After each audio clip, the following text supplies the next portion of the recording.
hindi po pinalampas mga kababayan ni Jose Clark Castro ito pong kampo ni Sara Duterte. Kasi nga naman mga kababayan, ito yung hindi ko talaga maintindihan. Kung titingnan nyo, di ba may sinasabi yung kampo ni Sara Duterte, pinipili talaga nila na kakilala daw ni PBBM, ito pong itong si Franco Mabanta, at malapit na malapit daw po ito kay presidente. At kung titingnan nyo mga kababayan, sa akin in my personal opinion, di ba hindi naman talaga natin dininayan. Sinabi talaga natin mga kababayan na si PBBM po talaga naging tauhan niya ito pong si Franco Mabanta. Di ba ng 6 na buwan mga kababayan, buti nga hindi nagtagal kay PBBM yan. Dahil nga naging social media director yan ni Presidente. So ngayon, kung titingnan nyo mga kababayan, sa usapin ng closeness, mas close mga kababayan, ito pong si Franco Mabanta sa mga Duterte. Bakit po natin nasabi? Dahil unang-una, di ba natutulog nga sila na Basti Duterte sa isang kama?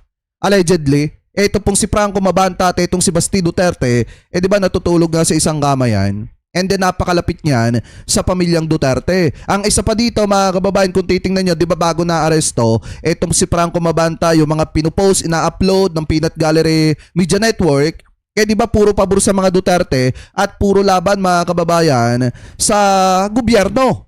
Ano po sa gobyerno at mga kaalyado ng ating pamahalaan. So ngayon, kung titingnan nyo rin mga kababayan, maliwanag din naman na ito pong si Franco Mabanta mga kababayan, gaya nga ng sabi ko, ako naniniwala ako in my personal opinion na ito po ay propagandist ng mga DD shit. Ano po, dahil nga puro pabor sa mga Duterte ang sinasabi po nito. So ngayon ito, pakinggan po natin ang sinabi mga kababayan ni Jose Clark Castro. Sabi po dito, china-challenge ko rin, bigyan niya ako ng larawan na magkasama si Franco Mabanta at si PBBM, yung mismong closeness mga kababayan, gaya ng sinasabi dito ni Jose Clark Castro. So ito, i-play po natin.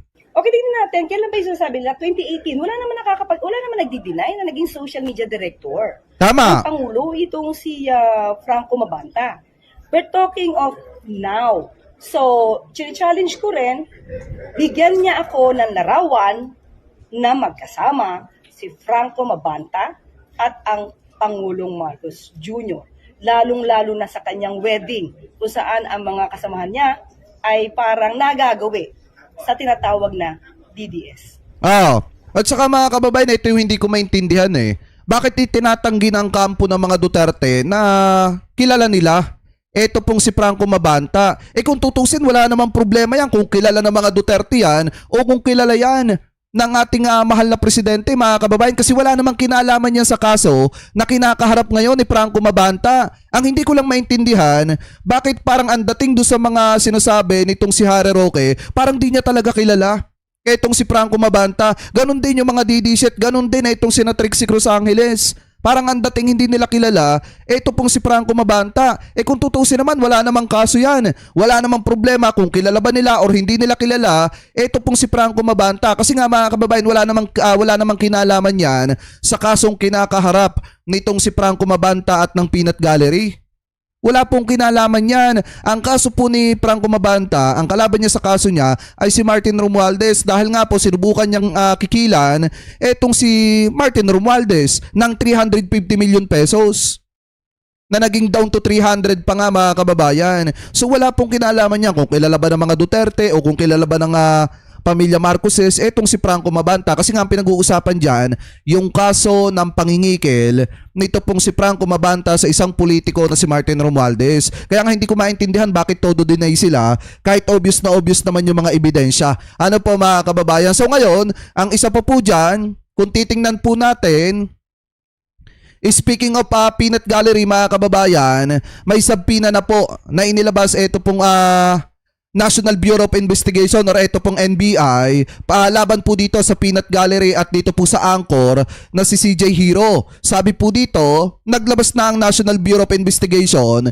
NBI, ng subpoena para kay Peanut Gallery Media Network or itong PGMN, anchor na si CJ Hero, kaugnay ng investigasyon sa robbery extortion complaint na inihain ni dating House Speaker Martin Romualdez laban po kay PGMN, founder Franco Mabanta at iba pa mga kababayan. So yan, Kung titingnan ninyo, maliwanag din naman yung sinabi ni NBI Director Melvin Matibag na gagamitin pong ebidensya or kukuha sila ng sapat na ebidensya mga kababayan din dun po sa cellphone nito pong si Franco Mabanta. So ngayon, yung mga katransaksyon dyan, ni Franco Mabanta kahit pa sinabing binura mga kababayan sa cellphone, matatrack po yan ng NBI. So ngayon kung may katransaksyon man o kung may kasabwat pa mang iba, etong si Franco Mabanta malalaman po yan ng National Bureau of Investigation at yan naman po ilalabas publicly kung sino yung mga kasabwat niya pa dyan.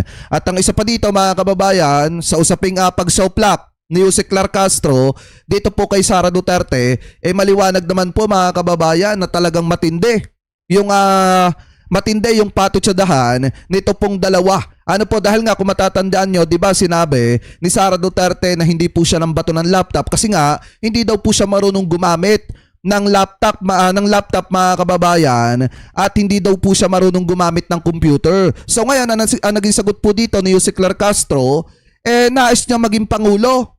Pero paano siya magkakaroon ng tamang pagpapasya ni paggamit nga ng computer hindi niya pa alam. O yan sabi nga dito sa News 5, basahin po natin. Nais maging pangulo pero di marunong gumamit ng computer. Para kay Palace Press Officer Jose Clark Castro, nakakaalarma umano ang pagsasabi ni Vice President Sara Duterte na hindi siya marunong gumamit ng computer. Matatanda ang inihayag ito ng bise para pabulaanan ang aligasyong na matuumano siya ng laptop kay Atty. Michael Powa. Tanong ni Castro, papaano makakapagdesisyon ang isang nais maging pangulo kung hindi nito alam kung paano gumamit ng computer? Kaya nga kung titingnan nyo, abogada pa man din itong si Sara Duterte. Kaya imposible talaga mga kababayan na hindi po marunong gumamit siya ng computer. So paano siya gagawa ng mga pleading ng kanyang mga kasong hawak kung siya po ay hindi marunong gumamit ng computer o laptop? At isa pa dito, paano siya gagawa mga kababayan ng mga plano niya bilang pangalawang Pangulo ng Republika ng Pilipinas kung hindi siya marunong gumamit ng computer o laptop? Di ba mga kababayan? Kaya nga dito pa lang buking ng kasinungalingan nito pong si Sara Lustay para lang po pagtakpan yung issue ng pamamato niya ng laptop sa kanyang abogado na si Atty. Michael Powa. Di ba? So sabi pa nga dito, basahin pa natin. Papaano mamamahala ang isang kagaya ng Vice Presidente na magpupukpok ng tao nang hindi niya nare-review yung ginagawa ng taong inutusan niya? Kaya nga mga kababayan, so siguro baka nga anong nangyari dito, may ipinakita itong si Michael Powa. Ito ano lang natin tsuri lang natin to mga kababayan. So siguro baka nga anong nangyari dito, may ipinakita si Michael Powa doon sa laptop mga kababayan na resulta ng impeachment proceedings laban po kay Sara Duterte. Nung nalaman na may probable cause, nanggalaiti siguro si Sara at sinabi siguro sa kanyang mga abogado, ano bang ginagawa nyo? Ang dami-dami nyo. At siguro hindi napigilan yung sarili kaya nakapamukpok ng laptop. At ngayon mga kababayan, pilit niyang pinapasinungalingan nito kahit usap-usapan na at pinagtatakpan niya sa isang salitang hindi siya marunong gumamit ng computer. Hindi naman rason yan para hindi ka mamukpok ng laptop. 'Di ba? Meron nga diyang hindi marunong gumamit ng computer pero mga kababayan, psychopath at basta namumukpok ng laptop. Di ba kaganon si Vice President Sara Duterte mga kababayan? Kaya nga kung titingnan nyo, ito pa yung isang ito pa yung isang mainit na tirada dyan ni Jose Clark Castro kasi sabi po dito, di ba may sinabi si Sara Duterte na hindi daw nagtatrabaho ang gobyerno ni PBBM at ang ating mahal na presidente. So ngayon sabi po dito mga kababayan, BP Sara sa administrasyon, mas tinututukan daw po mga kritiko sa social media kaysa daw po magtrabaho. Pero may sagot po dyan si Jose Clark Castro. Ito, pakinggan po natin. Umabot sa ASEAN ang bangayan, binatikos ni VP Sara ang administrasyon dahil imbis daw na magtrabaho ay pinag-iinitan nito ang mga kritiko. Ang Pilipinas, baon na rin daw sa utang. Ano kaya ang buwelta ng Malacanang? Narito ang agenda report ni Jill Sebandal. May bagong banat na naman si Vice President Sara Duterte, kasabay ng pagtaas ng unemployment rate at paglobo ng utang ng bansa. Sinabi ng bise na tila hindi nakatutok sa trabaho ang kasalukuyang administrasyon. Sa halip daw kasi natugunan ang hinaing ng ordinaryong mamamayan, mas pinagtutuunan pa raw ng pansin ang mga kritiko sa social media. Pag ikaw pangulo ka na, hindi mo na iniisip, Sayang no mga kababayan, nandoon yung presidente ng Brunei. Doon po sa Asian Summit. Alam niyo kung pwede lang sana magtanong yung mga vlogger doon at kung bibigyan kami ng pagkakataon na tanungin yung mga leader mga kababayan ng iba't ibang bansa. Tatanungin ko sana yung yung presidente mga kababayan ng Brunei or ng Brunei at sasabihin ko, totoo po ba yung pinamamalita ng kampo ni Paulo Duterte? ni Paulo Duterte at nito pong ni Basti Duterte na daw po, nagpadala daw po kayo ng langis sa Davao City. Tingnan natin kung ano isasagot mga kababayan. Baka mapahiya yung mga Duterte. Kung anong sinasabi Diba? ng mga ordinaryong mamayan, hahabulin mo pa ba yung mga nasa social media, nasa Facebook, na naglalabas ng kanilang mga Sentiment. hinaing, Yeah. hinaing, mga galit nila. Hindi na. Ang dapat na ginagawa mo, tinututukan mo yung trabaho mo. Nagbitiw rin ng maanggang Yan. na pahayag si VP Sara laban kay Palace Press Officer Yusek Claire Castro at sa Presidential Communications Office o PCO. Aniya, hindi na dapat seryosohin ang mga pahayag ni Castro dahil mas nakakadagdag lamang ito sa kahihiyan ng bansa sa harap ng international community. Okay. Lagi ko sinasabi na kapag si Claire Castro ang nagsasalita, huwag niyong pansinin o bigyan ng halaga. Kasi pag pinapansin niyo, nafe-feed yung kanyang papansin na ugali. At ang problema kasi dyan sa kanyang papansin na ugali, nagdadala siya ng kahihiyan Nagdadala daw si Yusek Claire Castro ng kahihiyan sa bansa, yun yung sabi niya. sa ating bansa. Kasi kapag nagsasalita siya, nandyan yung seal ng Office of the President. Correct. Sabihin, yung buong mundo na nanonood at nakikinig, para bang mag-iisip sila na parang kawawa naman itong Pilipinas kasi ganito yung tagapagsalita. May sagot naman si Yusek Castro, nasa Cebu ngayon para sa ASEAN 2026. Ano ba ang sinusulong ng Pilipinas? Ano ba ang sinusulong ng mga ASEAN member states? Pagkakaisa, pagtutulungan. Pero mukhang wala ito sa lingwahe ng Vice Presidente. Na makipagtulungan at makipag-cooperate. Dagdag ni Castro, ang utang ng Pilipinas naman na raw mula sa administrasyon ng ama ng bise na si FPRRD. Yun ang dapat maintindihan na mga kababayang Pilipino po natin. Kasi yung iba kasi, basta lang makareact mga kababayan, hindi naman kasi nila alam kung ano ba itong 18 plus trillion na sinasabing utang ng Pilipinas. Kung matatandaan nyo, hindi po yan solong utang ng Marcos administration. Yan po mga kababayan ang kabuuang utang ng Pilipinas kasama yung mga utang ng dating mga nagdaang administrasyon at kasama rin syempre yung napakalaking utang na iniwanan ng Duterte administration. So ngayon mga kababayan, kung titingnan nyo, di ba, napakarami ng inutang ni Duterte ng mga panahon na yon. Pero kita nyo naman yung mga ipinagawang infrastructure project mga kababayan. Yung karamihan, may mga tulay na gumuguho, may mga kalsadang bitak-bitak mga kababayan at sira agad at may mga nakurap. May mga nakurap talaga at hindi nga alam kung saan napunta yung mga flood control project na ginawa sa panahon ng dating administrasyon. Kasi nga kung titingnan nyo, bakit yung mga tao ay nakatuon lang doon po sa sinasabing flood control sa panahon ni PBBM. Pero kung iisipin nyo pong mabuti, sa panahon pa lang ni dating Pangulong Duterte talagang talamak na rin po ang mga flood control project. Pero ang tanong ng mga kababayang Pilipino po natin, syempre yung iba, saan napunta yung mga flood control project na ipinagawa sa panahon ni Digong? Ang laki ng utang na iniwanan po niya sa Marcos administration mga kababayan. Diba? Sana maintindihan yan na mga kababayang Pilipino po natin na yung kabuuang utang ng Pilipinas hindi po utang lang yan ng Marcos administration. Kasama po dyan ang napakalaking utang na iniwanan ng Duterte administration at yung iba pa mga utang na iniwanan ng mga nagdaang administrasyon. So ngayon ituloy pa natin. At habang nagtatrabaho muli ang Pangulo ngayon sa ASEAN, si VP Sara nagbabakasyon daw sa ibang bansa. Tama! Para sa agenda, Jill Sebandal, Billionaire News Channel.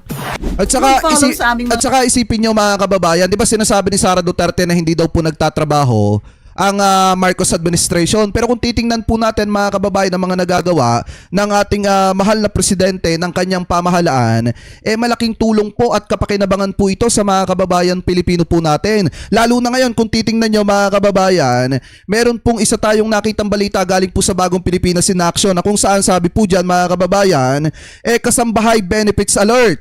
500 to 1,000 dagdag sahod para po sa mga kasambahay na inaprubahan na po ng ating mahal na presidente ni PBBM. So ngayon, kung titingnan nyo mga kababayan, yan po ay isang malaking tulong sa mga kababayang Pilipino po natin. Bakit ko nasabi? Kasi sabi po dito sa Bagong Pilipinas in Action, pinataas ang sahod ng mga kasambahay. PBBM, suportado ang dagdag kita ng mga kasambahay. Sa ilalim ng Bagong Pilipinas ni President Ferdinand Marcos Jr., aprobado na ang wage increase para po sa mga kasambahay sa Region 6 ata ito mga kababayan, pakitama na lamang po ako kung ako po ay mali, o Region 10. Ano po, so sabi pa dito, ayan o, serbisyong abot kamay. Sa Bagong Pilipinas, 500 dagdag sahod, umabot hanggang 1,000 mga kababayan sa ilalim ng lugar. Ay, sa Sulu pala, sorry mga kababayan. Sa lugar sa Sulu, tuloy pa natin.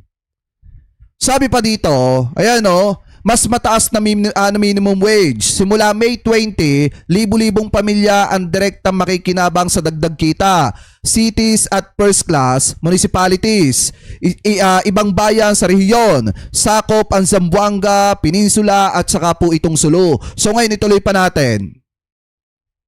Ayan o, sabi pa nga dito, bakit hindi agad na itataas ang sahod? Kaya minsan, mabagal maramdaman ang pagbabago, ngunit sa ilalim ni PBBM, mas pinapabilis ang pag-aksyon para mas makarating agad ang tulong. Legal review, worker protection, employer balance. Pinapabilis ang proseso nang hindi isinasakripisyo ang sistema mga kababayan. So ngayon, sabi pa dito kung titingnan nyo, basahin pa natin, kapag tumaas ang kita, lumalakas ang komunidad. Ang dagdag sahod ay hindi lang para sa isang manggagawa. Mas may budget sa pagkain, mas may pang-eskwela mga kababayan, at mas umiikot ang negosyo sa komunidad. Ayan po yung sabi dyan mga kababayan. So ngayon tuloy pa natin. Ayan o. Bagong Pilipinas aksyon, nararamdaman sa mabilis na koordinasyon ng DOLE at suporta ng administrasyon ni PBBM, mas napapalapit ang tulong sa ordinaryong Pilipino. Patuloy ang pagkilos para sa mas makatarungan at mas makataong Pilipinas. So yan yung isa sa mga trabahong ginagawa po mga kababayan ng Marcos administration. Kaya nga hindi ko maintindihan bakit sinasabi ni Sara Duterte na hindi nagtatrabaho ang administrasyon ni PBBM at hindi nagtatrabaho ang ating mahal na presidente. Ito nga yung isa o. 'Di ba? Nag-increase mga kababayan yung sahod ng mga kasambahay po natin. Itinaas ni PBBM 500 to 1,000. Ganun po kalaki mga kababayan ang in-increase ng sahod na mga kasambahay po natin at effective na po yan sa darating na Mayo 20. Diba? Ganun po katindi ang ginagawang trabaho ng ating mahal na presidente. At ito pa yung isa mga kababayan kung titingnan nyo. Sabi pa dito naman sa isang nakita pa nating ginagawa ng Marcos administration, kabataang Pilipino panalo po dito. Bakit po natin nasabi mga kababayan? Scholarship at kabuhayan sabay na inihatid sa Muntinlupa. At yan po mga kababayan ay nangyari sa Bagong Pilipinas. So ngayon sabi po dito, may bigas na ang Muntinlupa. 1,900 na pamilya nakatanggap ng 10 kilo rice assistant sa ilalim ng bigas para po sa masa program. So sabi pa dito, sa panahon ng taas presyo, tuloy ang ayuda para siguradong may pagkain sa bawat hapag ng mga kababayang Pilipino po natin. So ngayon sabi pa dito, tuloy pa natin mga kababayan. Ayan. 10 kilong bigas diretso sa mamamayan. Bawat bayan makikinabang sa Muntinlupa City. PBBM personal-led the rice contribution rollout in Muntinlupa City. Mas magaan ang gastusin, may agarang suporta para po sa mga vulnerable na pamilya. Tuloy pa natin mga kababayan. Sabi pa dito, bigas para sa masaramdam sa barangay. Rice Subsidy Program brings relief to thousands of Muntinlupa residents. Patuloy ang pagkilos para walang pamilyang magugutom sa gitna ng economic challenges mga kababayan. At yan po ay ginagawa ng Marcos administration para kahit papaano matulungan po yung mga kababayang Pilipino po natin. Syempre alam nyo naman na may pinagdadaanan ang mga kababayang Pilipino po natin dahil nga sa patuloy na pagtaas ng presyo ng petrolyo mga kababayan. So sabi pa dito, ginhawa kada sako ng bigas, pilot rollout ng rice assistant, malaking tulong sa araw-araw na gastusin ng pamilya. Mas maraming Pilipino ang nabibigyan ng pag-asa at dagdag suporta dahil tuloy-tuloy na ang ayuda ng ating gobyerno ng ating pamahalaan. So ngayon, sabi pa dito, 10 kilong bigas diretso sa masa. PBBM personally led the rice aid rollout kasama ang local leaders ng Muntinlupa, mas magaan ang gastusin kapag may agarang tulong para po sa mga vulnerable na pamilya. At yan yung isa sa mga ginagawa mga kababayan ng Marcos administration na talaga naman pong napapakinabangan ng mga kababayang Pilipino po natin. Kaya nga hindi ko maintindihan kung bakit yung iba pinipilit siraan mga kababayan si PBBM. Ano po kung bakit sinasabi na hindi po nagtatrabaho kahit kita nyo naman kung ano po mga kababayan ang ginagawa ng ating mahal na presidente. At hindi lamang po yan mga kababayan. Ano po, dahil yung ating mga farmers, yung ating mga magsasaka tinututukan din po mga kababayan ng ating mahal na presidente. Gaya nga po ng sabi dito, panalo ang vegetable farmers, hindi lang ayuda, may hanap buhay pa na hatid ng ating mahal na presidente. So sabi po dito, pagpapalakas sa agricultural sector. Layunin ng programa na mapanatiling matatag ang kabuhayan ng mga manggagawa sa agrikultura. Tupad, suporta para sa mga vegetable workers sa Cordillera mga kababayan. So ibig sabihin, yung tulong ng ating mahal na presidente ay nakarating na po ng Cordillera. So ngayon sabi pa dito, DA Dole to roll out Tupad program for Cordillera vegetable industry workers mga kababayan.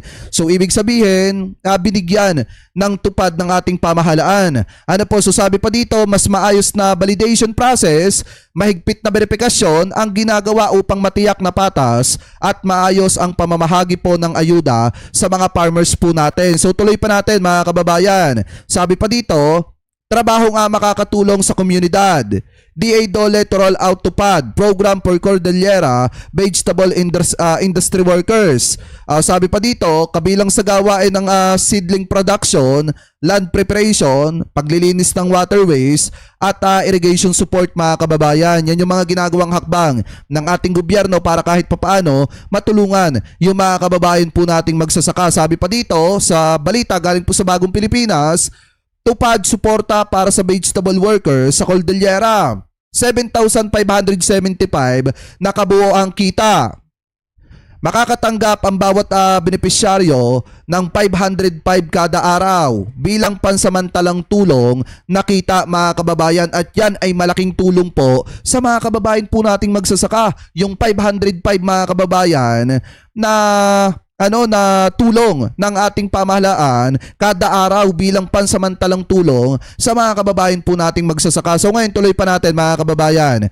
Sabi pa dito, 15 araw na trabaho para sa mga benepisyaryo. Bawat kwalipikadong manggagawa ay magkakaroon ng 15 araw or 15 days na cash for work opportunity mga kababayan. So ibig sabihin, kada kinsenas makakatanggap sila ng cash assistant galing po sa Tupad mga kababayan sa ating pamahalaan. So kung makikita nyo, di ba, kada araw po nila 505.